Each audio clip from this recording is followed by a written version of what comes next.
Operation acoustic kitty. साल था 1967। Washington DC के बाहर एक बिल्कुल खामोश लैब में सेंट्रल इंटेलिजेंस एजेंसी ने वो काम किया जिसे सुनकर आज भी दिमाग सुन्न हो जाता है। उन्होंने एक जिंदा बिल्ली को जासूस बना दिया। बिल्ली के कान के अंदर लगाया गया एक बहुत छोटा माइक्रोफोन, उसकी खोपड़ी के पास छुपाया गया एक ट्रांसमीटर और एक बेहद बारीक तार जो उसकी रीढ़ की हड्डी के साथ साथ सीधे उसके सीने में लगी बैटरी तक जाता था। मकसद साफ था, बिल्ली को सोवियत एम्बेसी के पास छोड़ना ताकि वो चुपचाप घूमे और दुश्मन की बातें सुन ले। लेकिन जब बिल्ली को छोड़ा गया वो सीधी ट्रैफिक में चली गई और यहीं खत्म हो गया ऑपरेशन अकूस्टिक किटी। कई सालों तक इस कहानी को सिर्फ कोल्ड वॉर का एक अजीब मजाक समझा गया। लोग कहते रहे ये सब बस अफवाहें हैं, लेकिन सच्चाई ये है, सेंट्रल इंटेलिजेंस एजेंसी कभी नहीं रुकी। ये सिर्फ एक बिल्ली की कहानी नहीं है, ये उस सोच की कहानी है जहां ताकत के लिए इंसान ने कुदरत को भी हथियार बनाना चाहा। जासूसी सिर्फ इंसानों तक सीमित नहीं रही। पर्दे के पीछे सिर्फ फाइलें और नक्शे नहीं थे, वहां जानवर थे, जिंदा, बेजुबान, कबूतर, डॉल्फिन,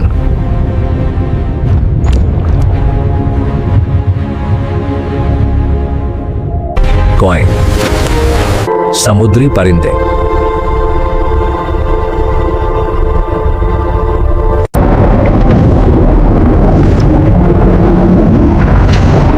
और शायद कीड़े भी। कोल्ड वॉर के दौर में CIA ने होमिंग पिजन्स को ट्रेन किया।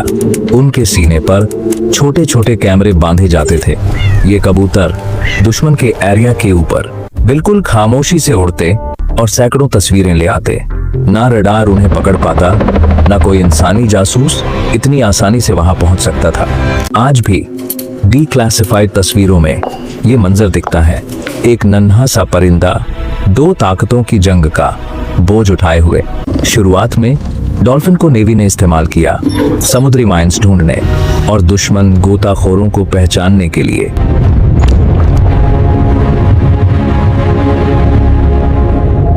लेकिन खुफिया एजेंसियों ने इसमें और आगे देखा। डॉल्फिन बहुत तेज दिमाग वाली होती हैं। उन्हें सिखाया गया कि वो सेंसर ले जा सकें, विस्फोटक पहुंचाएं, उन जगहों तक जाएं जहां सबमरीन भी नहीं जा पाती।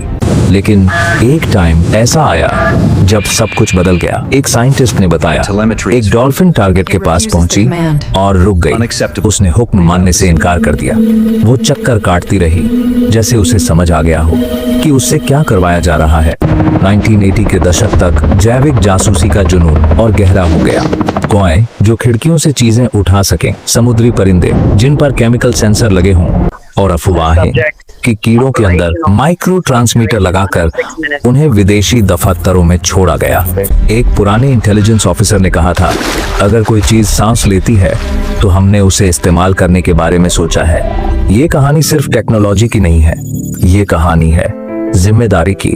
क्या जानवर सिर्फ हमारे औजार हैं, या वो भी डर, वफादारी और दर्द महसूस करते हैं? जब हम उन्हें जासूसी सिखाते हैं तो क्या हम अपनी इंसानियत खो बैठते हैं? कोल्ड वॉर खत्म हो गया, लेकिन ये सोच नहीं बदली। हाल के सालों में लीक हुए पेंटागन डॉक्यूमेंट्स ने पुरानी आशंकाओं को फिर जगा दिया। System failures in Beijing and Moscow. Welcome to Secret Files. Tonight, the stunning truth behind how the CIA used animals from pigeons to dolphins in top secret spy operations. Bio robotic मछलियां जो submarine track कर सकती हैं, कीड़े जैसे drone. आज जासूसी का मतलब है सैटेलाइट, AI और ड्रोन्स।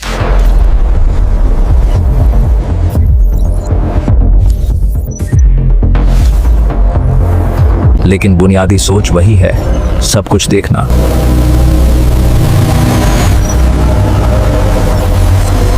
सब कुछ काबू में रखना।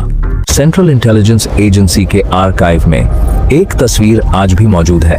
कोल्ड वॉर के जमाने की एक छत पर बैठा हुआ क्वा, पीठ पर कैमरा, दूर कहीं देखते हुए, जैसे वो पूछ रहा हो, मैं यहाँ क्यों हूँ?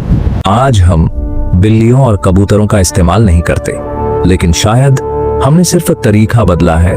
नीयत नहीं। कहीं किसी पुराने सरकारी गोदाम में ऑपरेशन अकूस्टिक किटी के नक्शे आज भी धूल खा रहे होंगे। एक निशानी कि सुनने, जानने और काबू पाने के लिए इंसान कहां तक जा सकता है। शायद इस कहानी की सबसे बड़ी त्रासदी ये नहीं कि ये प्रोजेक्ट नाकाम रहे, बल्कि ये है कि हमने इन्हें कभी सोचा ही क्यों। क्योंकि जब हम किसी जानवर को दुश्मन पर नजर रखने के लिए इस्तेमाल करते हैं तो असल में हम खुद सीख रहे होते हैं कि डर इंसान को क्या बना सकता है।